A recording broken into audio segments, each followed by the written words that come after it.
homage to the fundamental teacher Buddha Shakyamuni, homage to the wisdom warrior Manjushri, homage to all the lineage masters. The supreme subtle Dharma is rarely encountered in eons. Now we hear and follow it. May we realize the Tathagata's meaning. To liberate beings, please generate bodhicitta. Next, we will discuss the Platform Sutra of the Sixth Patriarch.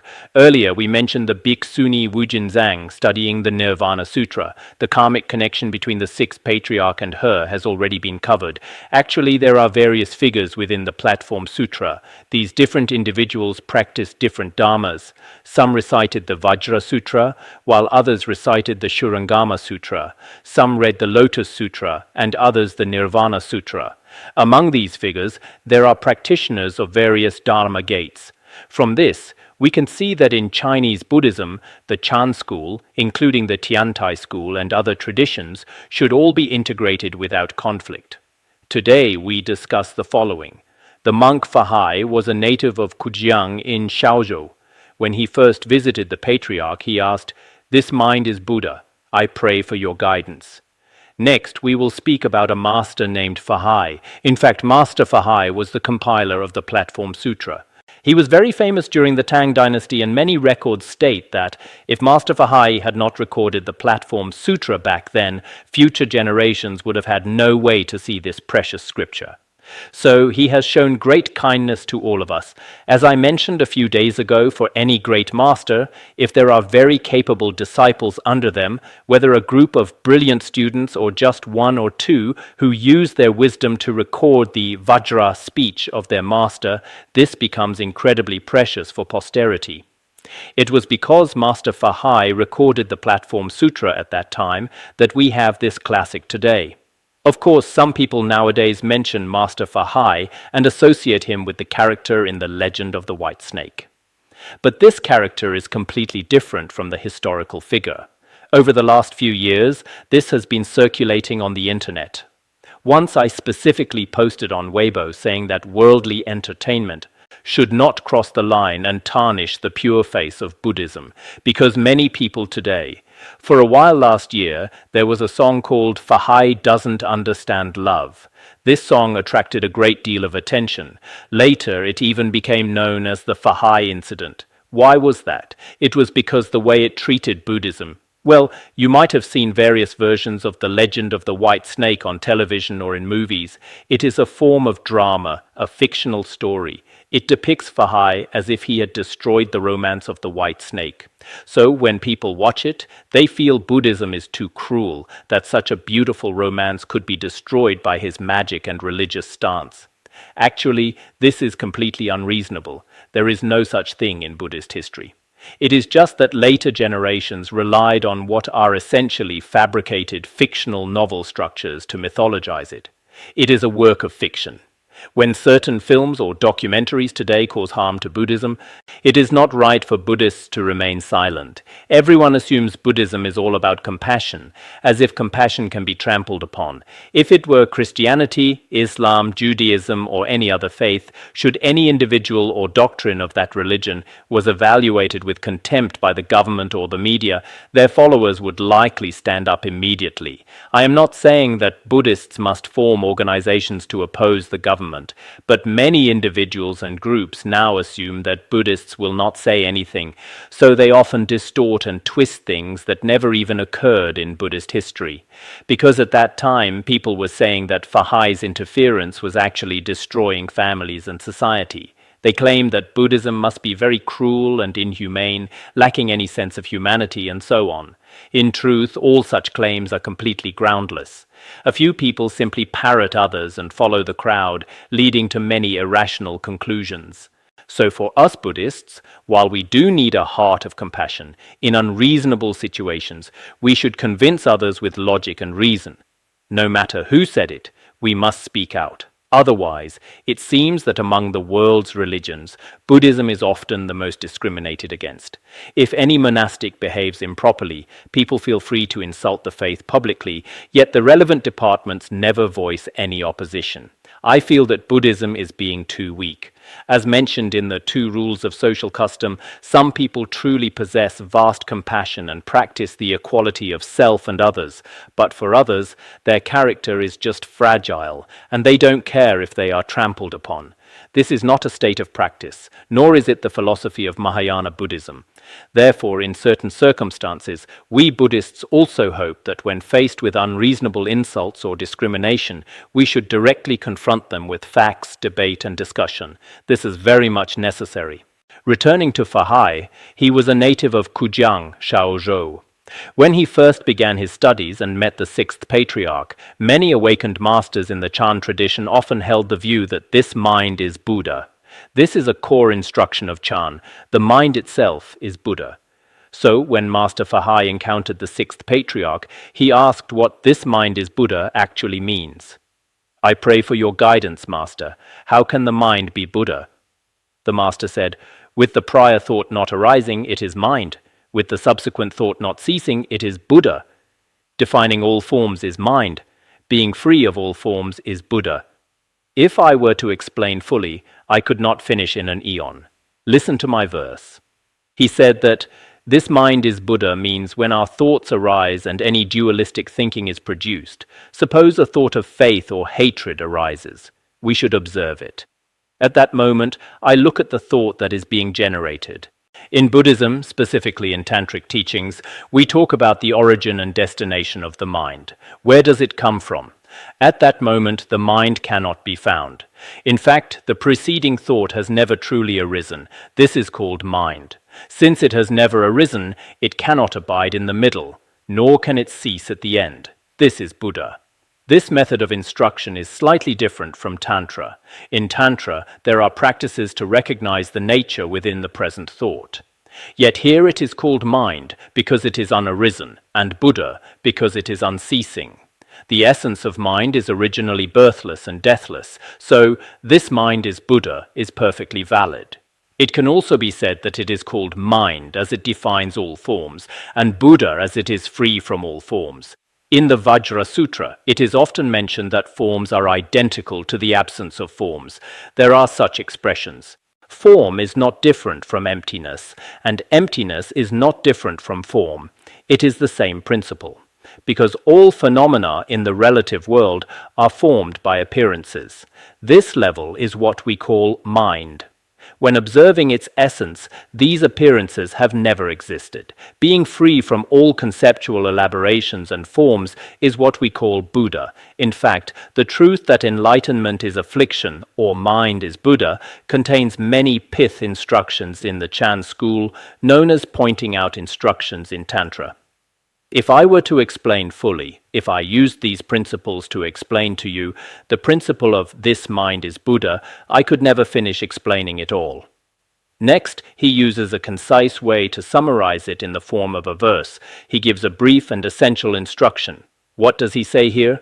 This mind is prajna, this Buddha is samadhi. With samadhi and prajna in equilibrium, the mind is pure. He first says here that the so-called mind is actually called wisdom. The essence of wisdom is Buddha, and Buddha can also be described as the mind in samadhi. In other words, when our mind is settled, that is Buddha. Or we can say the aspect of mind is wisdom, and the aspect of Buddha is samadhi. With samadhi and prajna in equilibrium, the mind is pure. They are non-dual. This equilibrium is actually the purity of mind. This is its original face. Realizing this Dharma gate depends on your tendencies. Its function is originally birthless. Cultivating both is correct. He said, this Dharma gate of mine, if you encounter such a sudden teaching today, it is the fruit of your cultivation of wholesome deeds over many lifetimes. Whether it is its profound function or its essence, both are birthless. This birthless Dharma gate is found in the middle way and in Tantric teachings, especially when we discuss the great net of illusion. The ground, path, and fruit are all birthless. Everything is birthless. In Sanskrit, this birthless nature is represented by the syllable a. Signifies the birthless nature of all things. Within this birthlessness all can arise. This means clarity within emptiness and vice versa. Regardless whether we speak of the function or the essence, both are birthless. Furthermore, this birthless nature is practiced as a union. As mentioned before, it is the union of wisdom and samadhi, or wisdom and skillful means. This is the right path, the true path to liberation. If one does not understand the principle that the mind is Buddha, even in the teachings of Longchenpa, it is said that when the mind is at rest, its essence is wisdom. The essence of wisdom is rest. This is the mind which is Buddha. Upon realization, mind is Buddha and Buddha is mind. Without this realization, Buddha is not the mind, and the mind is not Buddha. We can put it that way. Fahai attained great awakening upon hearing these words and praised with a verse.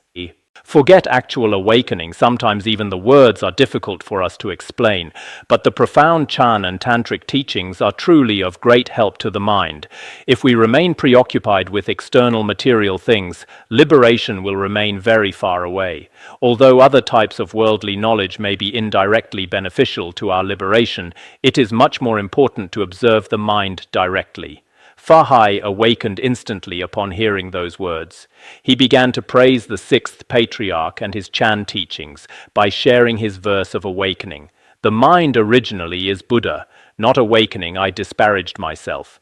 Knowing the cause of samadhi and prajna, I cultivate both, free from all things. He said the mind originally is Buddha. His Holiness Jigme Phuntsok once mentioned in a song of the Dzogchen view at Mount Wutai that the Manjushri of our own nature has always been with us. It is just that we didn't recognize it before. Today we see our true face. Here, too, he says the mind originally is Buddha. It is just that many sentient beings fail to recognize it. By doing so, we essentially dig our own graves, causing ourselves suffering and confinement. I only now know that the cause of samadhi and prajna is actually the union of these two.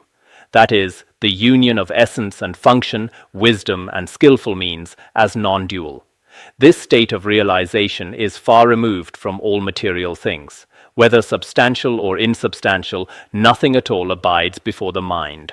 This is the precious verse Fahai left behind upon his awakening. That was about one awakened person. Next we have Monk Father of Hongzhou became a monk at age 7 and often recited the Lotus Sutra.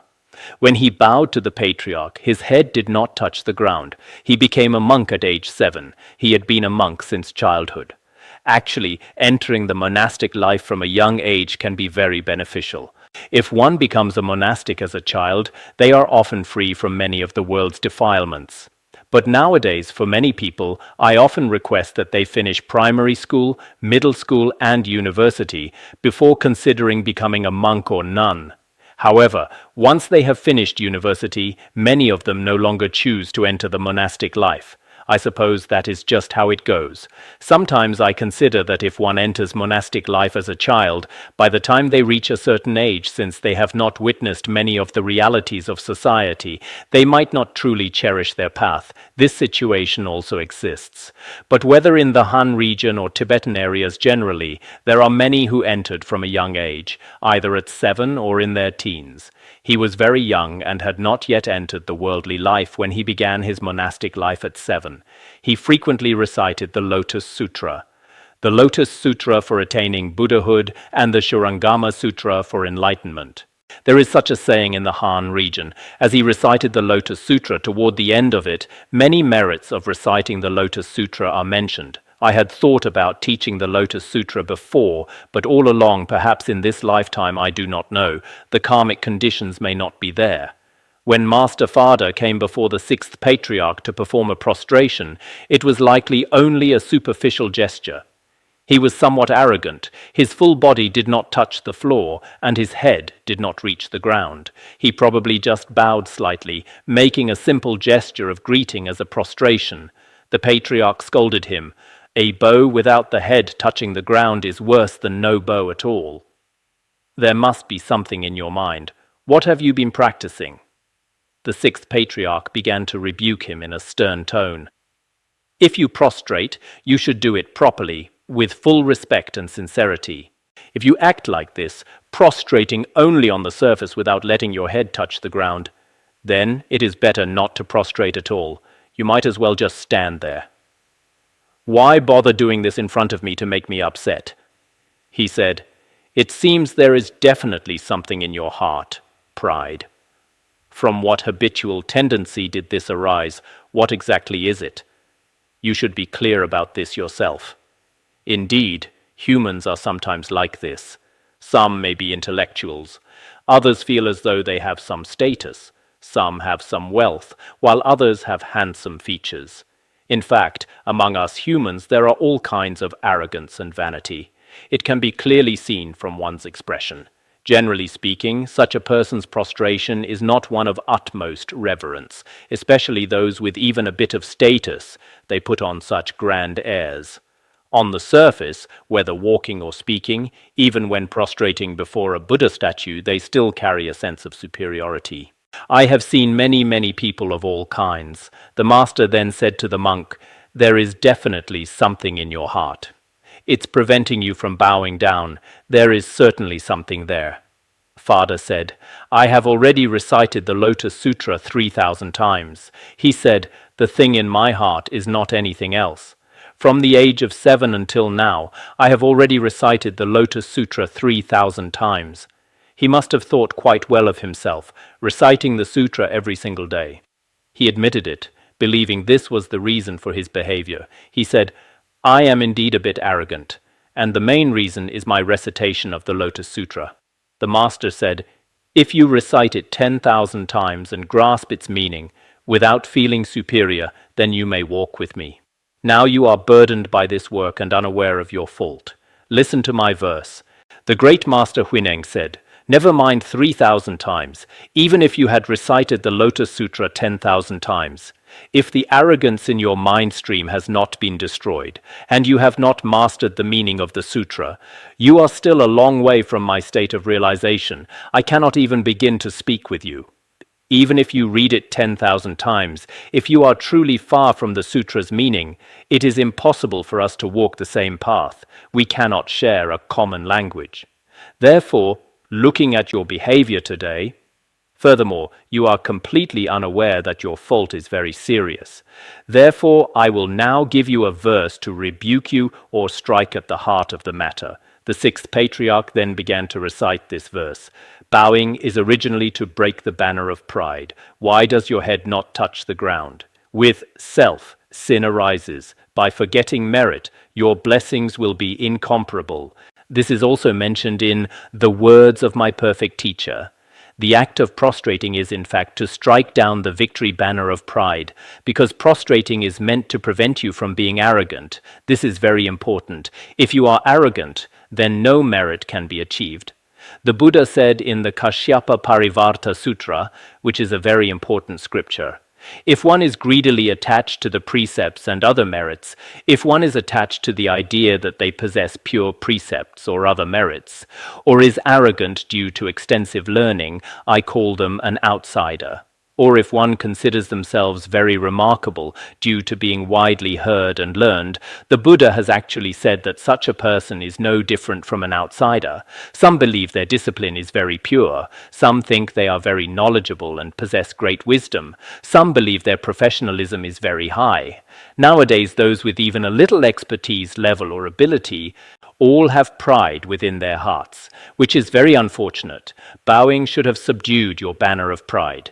But as things stand, why does your head not touch the ground? Why are you not respectful? The primary reason is the self-grasping and pride in your mind stream, which leads to the accumulation of various negative karmas. If you forget all that you consider meritorious, forgetting merit, then your blessings will be incomparable and vast. If you do not forget merit, and the sense of your own merit is not neutralized, then your blessings can never truly arise. This verse is very important for us as well. Especially as Buddhists, no matter what status you have, what wealth you possess, or what learning you have, it is best to behave with humility in front of others. One should have a respectful heart and be accommodating toward others. In this way, the merit in one's mind stream will not only not decrease, but it will also bring great joy to others. This is very important. The master asked again, What is your name? With the mixture of vernacular and classical Chinese, I am not quite sure how to read it. He replied, Fada. The master asked, What is your name? Reflecting on this arrogant person, what exactly is your name? He said, My name is Fada. Ah, Fada. What does that mean? To attain the meaning of the Dharma. The master said, Your name is Fada, but when have you ever attained the Dharma? He said, If your name is Fada, you shouldn't be so arrogant. Then how can you attain all dharmas? Have you truly attained the Buddha Dharma? Whenever people have quite good names, I often want to comment on what kind of person they are. But I'll leave it at that. Your name is Fada. You recite diligently without rest. Reciting in vain only follows the sound. Clarifying the mind is called a bodhisattva. Because of our karmic connection, I will now explain it to you. Simply believe the Buddha has no words, and lotuses will bloom from your mouth. It is very good that your name is Fada, implying that you attain all of the Buddha's teachings, and you are very diligent. From the age of 7 until now, you have unceasingly recited the Lotus Sutra so many times, but it seems that regarding the principles of the Buddha Dharma, there is a sense of both rebuke and praise here, but it seems you are reciting in vain, merely attached to the words. In fact, some of our recitations nowadays are only verbal, without contemplating the meaning, reciting in vain. One just follows the sound, reciting emptily, reciting Amitabha while the mind is scattered, shouting until the throat is raw is all in vain. As we have discussed previously in the Song of Wasted Effort, if you practice this way, it will be very difficult to truly attain the meaning of the sutras. If you clarify the mind and see your nature, truly contemplating the meaning of the Buddhist scriptures, then you are a true bodhisattva. Regardless, since you have the karmic connection to come here today, I can tell you this. In reality, you only need to understand that the Buddha never spoke a single word. From his enlightenment until his final nirvana, he never taught the Dharma. If you understand this point, don't you recite the Lotus Sutra every day, the White Lotus or the Sutra of the Lotus Flower of the Wonderful Law? Then true lotuses will emerge from your mouth. If you understand that the Buddha never spoke, being free from all thought and characteristics, if you understand and believe this fact, that the Buddha never taught the Dharma, then you are truly reciting the sutra. This is the definitive Nitatha recitation. Generally speaking, in the Chan tradition, regarding recitation, it is still like this today, isn't it? Aside from holding some Chan retreats, some Chan masters tend to reject reciting sutras in the way the Pure Land school does. Of course, some Chan masters do support it. Personally, I believe that whether in Chan or Tantra, one cannot simply do nothing but recite without studying anything else. That is a bit extreme. Of course, it is impossible for every one of us to reach a state as high as that of the 6th Patriarch. From a definitive perspective, the Buddha never taught the Dharma, and there is nothing to recite. But from the non-definitive, Nayartha perspective, within our mundane appearances, reciting sutras and mantras is very important. Some Dharma friends recite frequently, which is indeed very important. Of course, compared to just reciting, understanding the content is much more important. But if you do not recite, some people nowadays have no interest in reciting or chanting sutras. They watch movies, television, or read worldly novels instead. They find great joy in those things. When you compare the two, it naturally makes a huge difference in one's mind stream. So we cannot...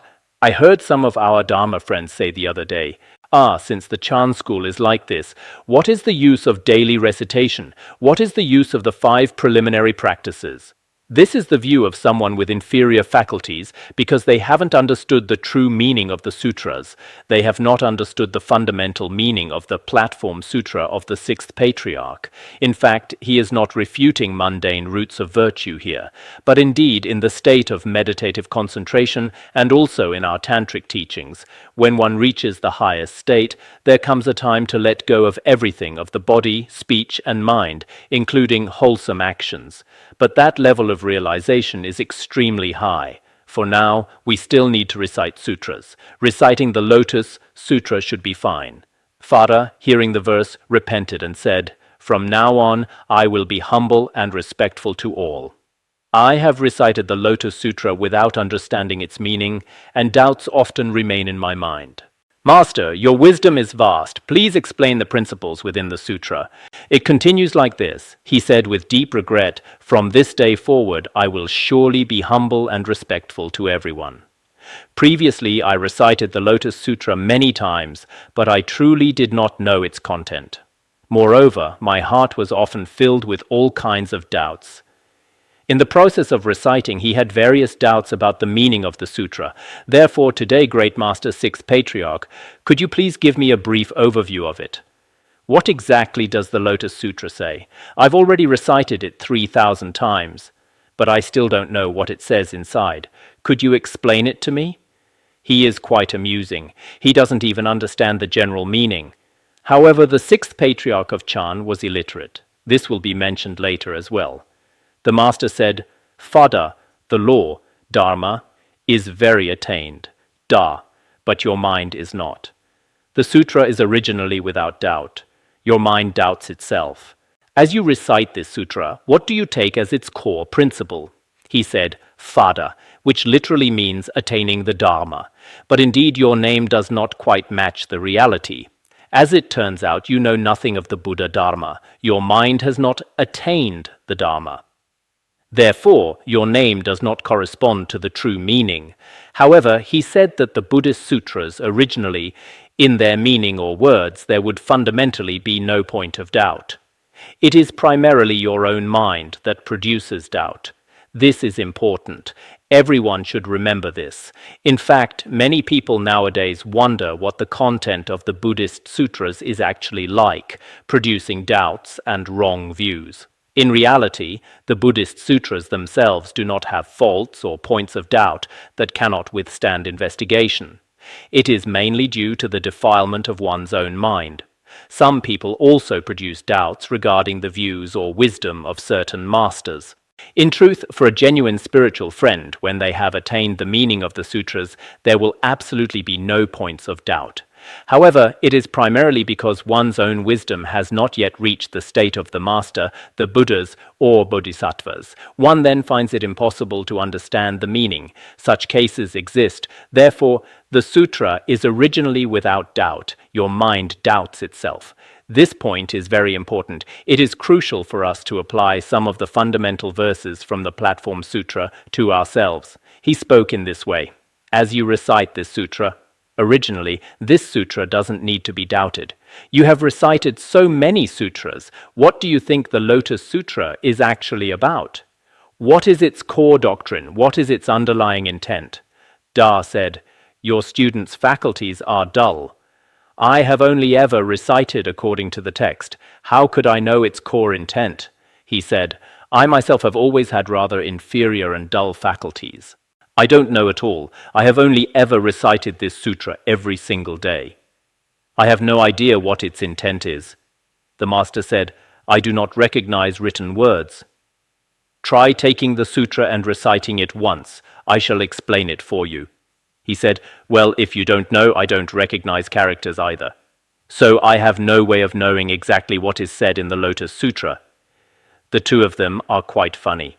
People today who have many conceptual thoughts might not believe this. How could it be? These two. He said, "I don't recognize characters. However, you can recite the sutra once by my ear. Then I can explain to you exactly what is being taught in this scripture." I recall that when I was teaching the Diamond Sutra before, there was a disciple of Chan Master Dayu Shuji.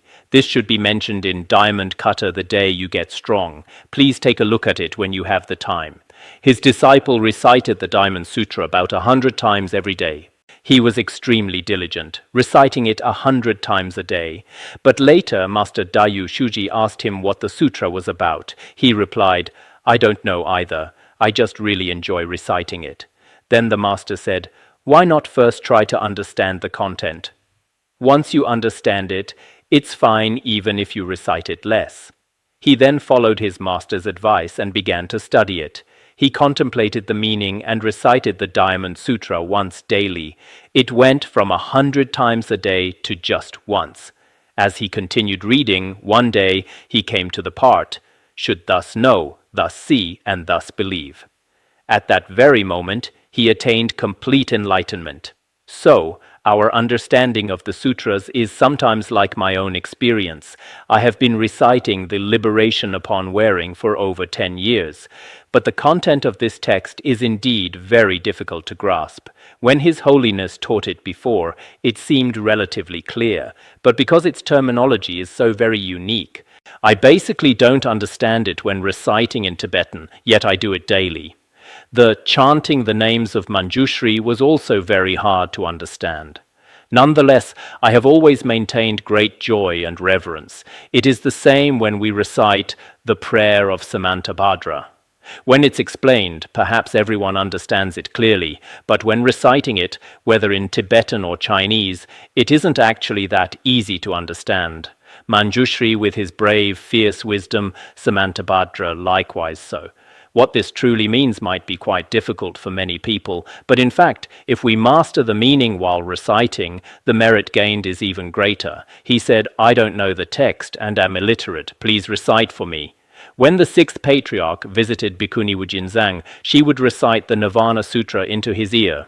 The Diamond, Nirvana, and Lotus Sutras were all taught to him by others. In truth, when one genuinely masters the meaning of the Dharma, just like Khenpo Jigme Phuntsok, who could not see the text later on, essentially from 1990 until 2003 for over a decade, others would read it once to him, and then he would transmit the Buddha Dharma to us. Thus, the various behaviors of the great masters should be accepted by us with a heart of joy and reverence. So, what is the text saying here? Fada then recited the sutra aloud. When he reached the parable chapter, the master said, "Stop. This sutra originally takes the causal connection for appearing in the world as its core. Even if many parables are spoken, they do not go beyond this." Fada began to recite the Lotus Sutra at a high volume. Since the master asked him to recite, and he knew how to, he recited it loudly, though he did not know the meaning. As he recited, he eventually reached the parable chapter. This chapter is extremely important and covers a great deal. We might explain this further later on. The three realms are like a burning house, and sentient beings are like children. While several children were playing inside the burning house, a wise person called them out.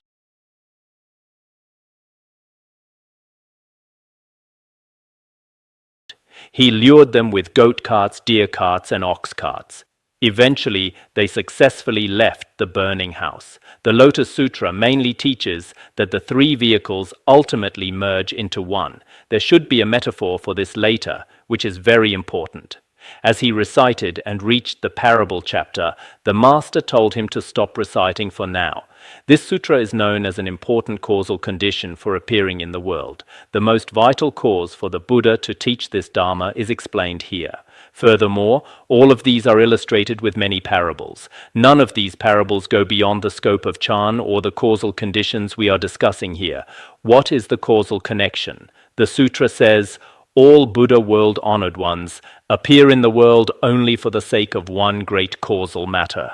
This one great matter is the Buddha's knowledge and vision. What is this causal connection? The Lotus Sutra tells us, the Buddha world-honored ones appear in the world only for one great cause. That great cause is the Buddha's knowledge and vision, as explained below. One is the vision of sentient beings, which is samsara and should be discarded. The other is the Buddha's vision, nirvana and liberation. It is vital that we accept it.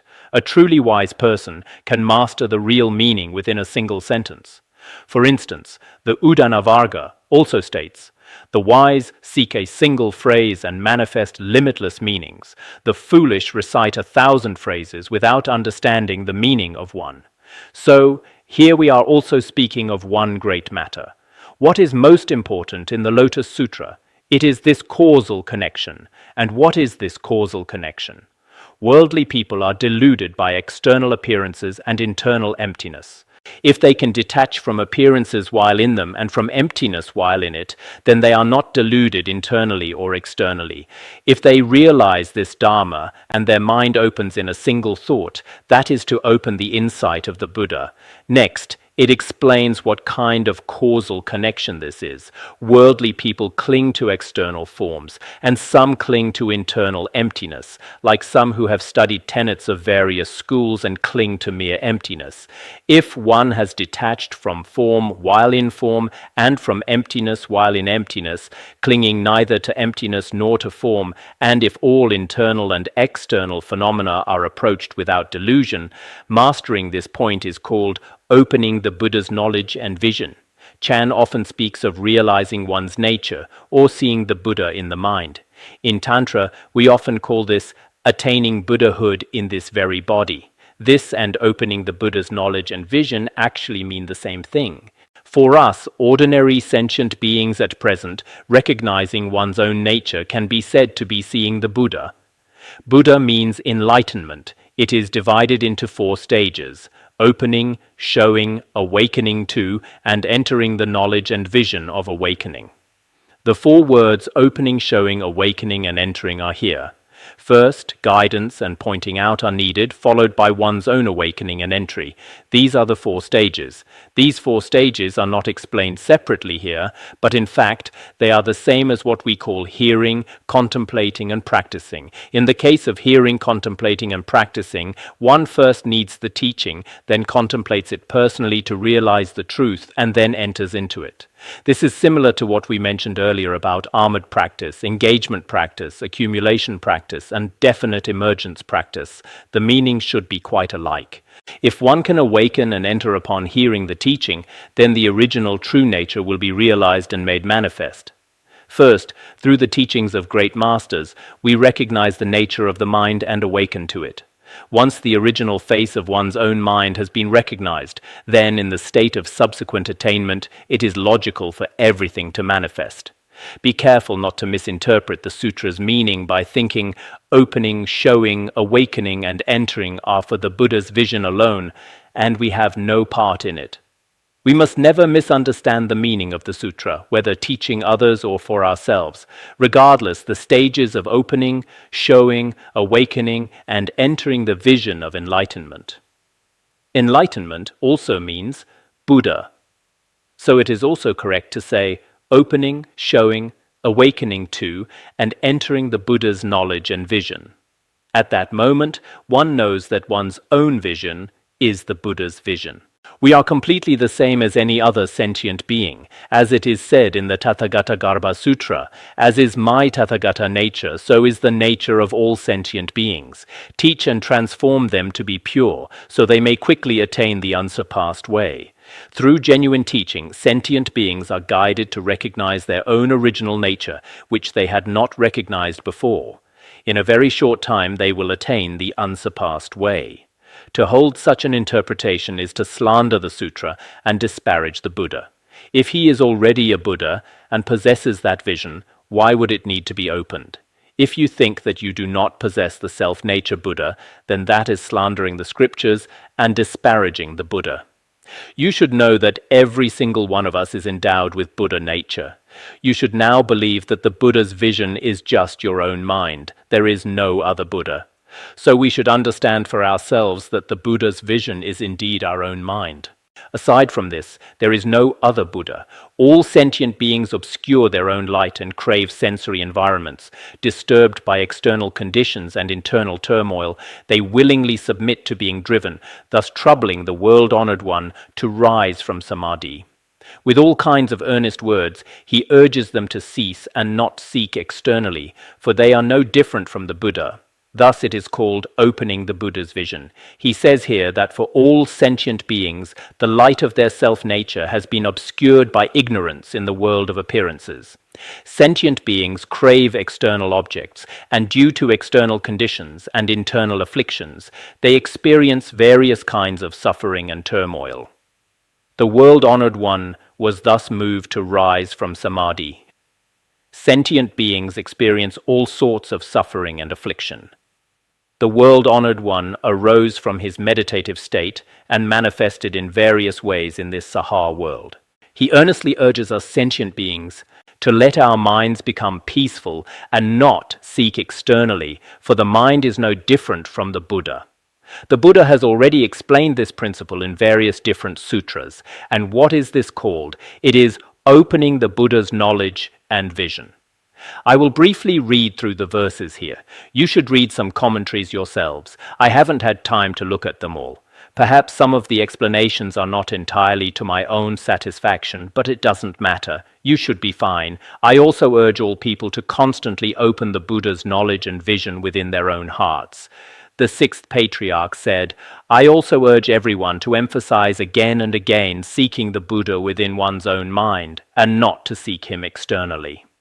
As we all know, the most central philosophy of the Chan school is the recognition of the Buddha within the mind. This is very important. Worldly people have crooked minds. Deluded, they create sin.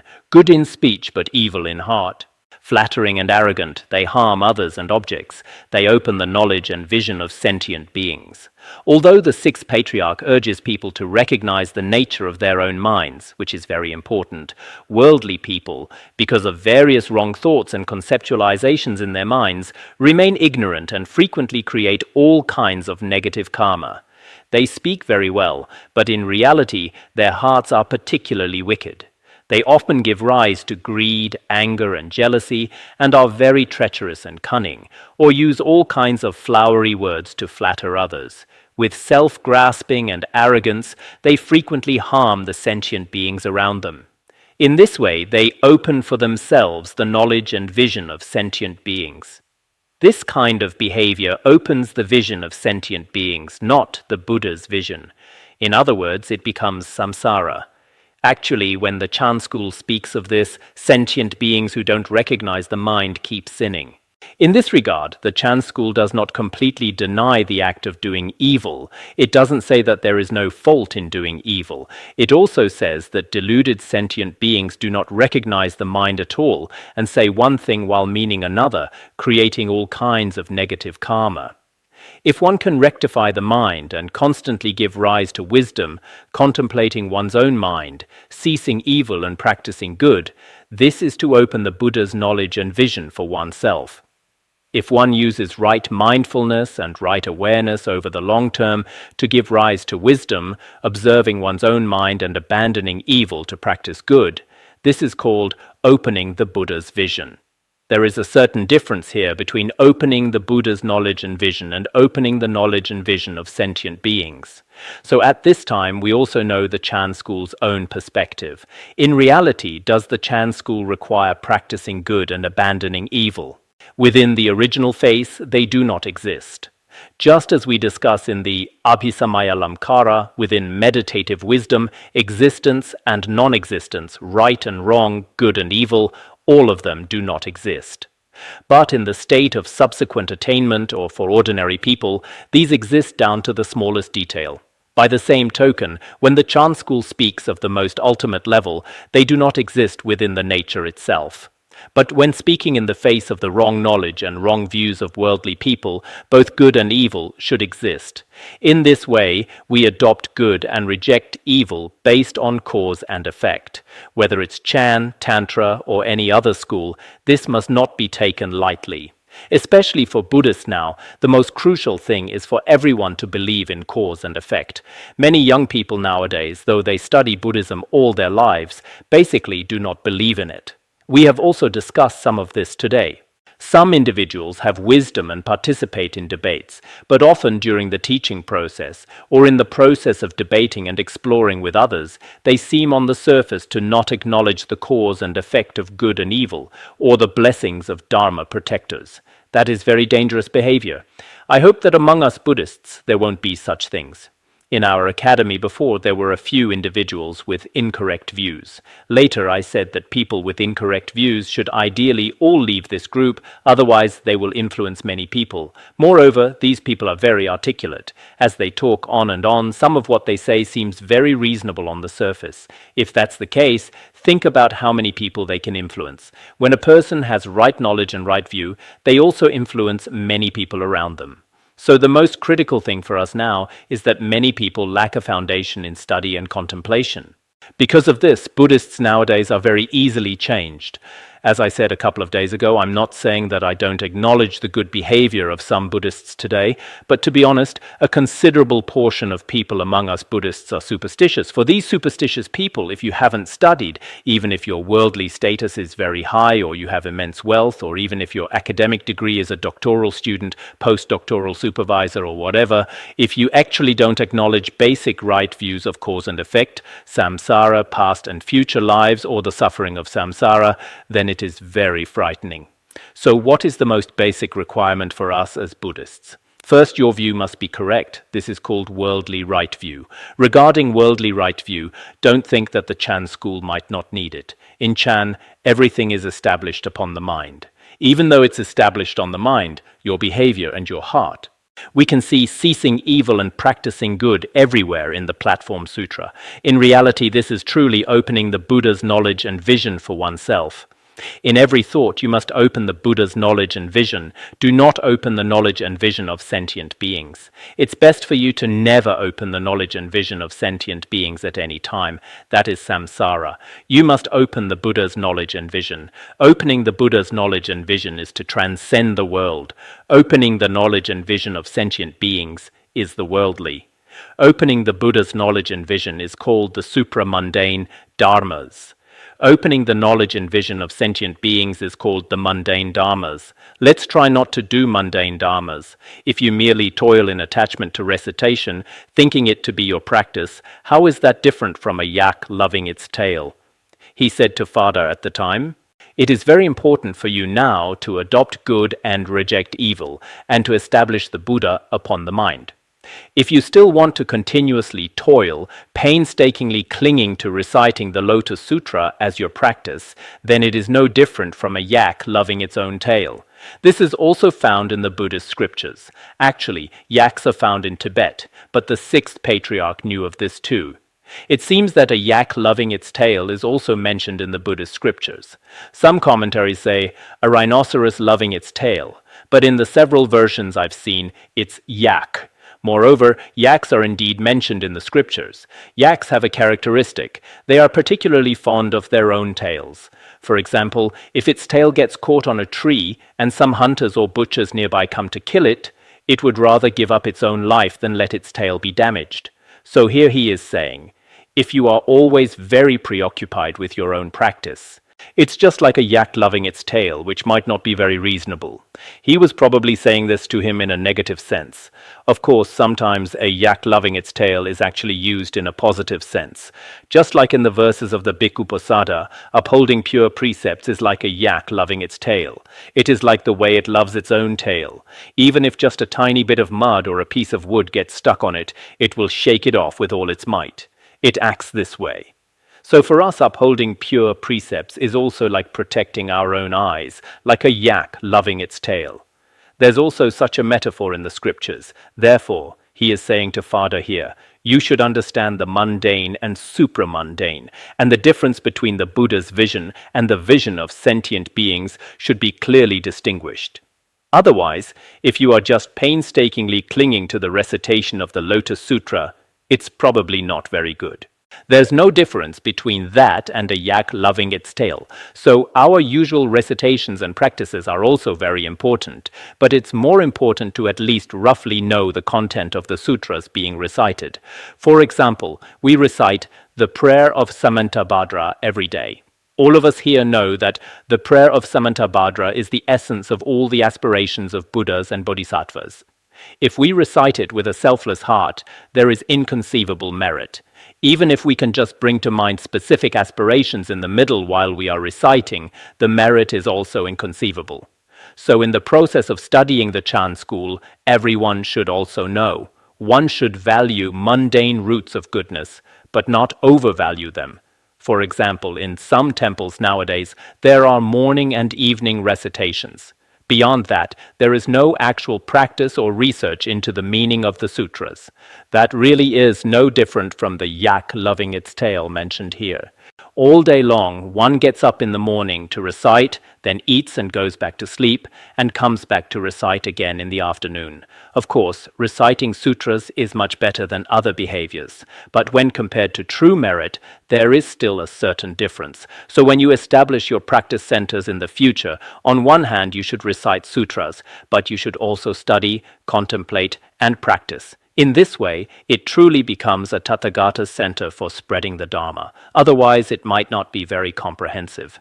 I'm not saying this from the perspective of Tibetan Buddhism, it should be said from the perspective of the Platform Sutra. I think many great masters would have to admit this too. Therefore, this area also deserves contemplation. All right, that's all for today. Sonundai tamse thobaya tonne ide jana pase jirgana jirano chubai chupun sonen dra